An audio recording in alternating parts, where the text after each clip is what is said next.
Pakistan cricket ടീമിൻ്റെ ഒരു കാര്യം, ഇതുപോലെ ഗതികെട്ട ഒരു ടീം ലോകത്തെവിടെയില്ല കേട്ടോ. ടീമും ബോർഡും തകർന്നു. വർഷങ്ങൾക്ക് ശേഷം ഒരു ICC ഇവന്റ് പാകിസ്ഥാനിൽ വെച്ച് നടത്തിയതാണ്. ടീം പൊട്ടിപ്പാളീസായത് മാത്രമല്ല സംഘാടനവും മൊത്തത്തിൽ പാളി.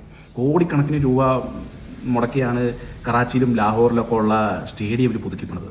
എന്നിട്ടും ആകെ പാകിസ്ഥാന് അവിടെ കളിക്കാൻ പറ്റിയത് ഒരു കളിയാണ് ന്യൂസിലാൻഡിനോട്, അത് തോക്കുകയും ചെയ്തു.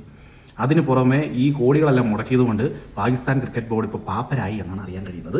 പാകിസ്ഥാൻ ക്രിക്കറ്റ് ബോർഡ് രാജ്യത്തെ ആഭ്യന്തര കളിക്കാരുടെ വേതനം വെട്ടിക്കുറച്ചതായി റിപ്പോർട്ട്. എങ്ങനെയുണ്ട് അവിടുത്തെ ഡൊമസ്റ്റിക് ക്രിക്കറ്റ് കളിക്കാർ? അവർ വളർന്നിട്ട് വേണമല്ലോ ഇനി നാഷണൽ ടീമിനെ മുന്നോട്ട് നയിക്കാനായിട്ട്.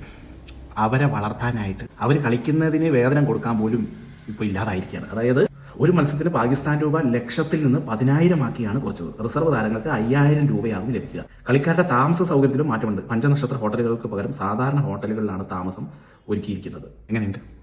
അതാ പറഞ്ഞേ, ഇത്രയും ഗതികെട്ടൊരവസ്ഥ പാകിസ്ഥാനിൽ വന്നത് വളരെ കഷ്ടമായിപ്പോയി. ആക്ച്വലി നല്ല ബാറ്റ്സ്മാൻമാരും നല്ല ബോളേഴ്സ് ഒക്കെ ഉണ്ട്, പക്ഷേ ഐക്യമില്ല. എല്ലാവരും സ്വന്തം ഇഷ്ടപ്രകാരമാണ്, ടീമിലും പാകിസ്ഥാൻ ക്രിക്കറ്റ് ബോർഡിലും. അതുകൊണ്ട് ഓരോ ദിവസവും പാകിസ്ഥാൻ ക്രിക്കറ്റ് ഇങ്ങനെ നശിച്ച് ഓടിരിക്കുകയാണ്.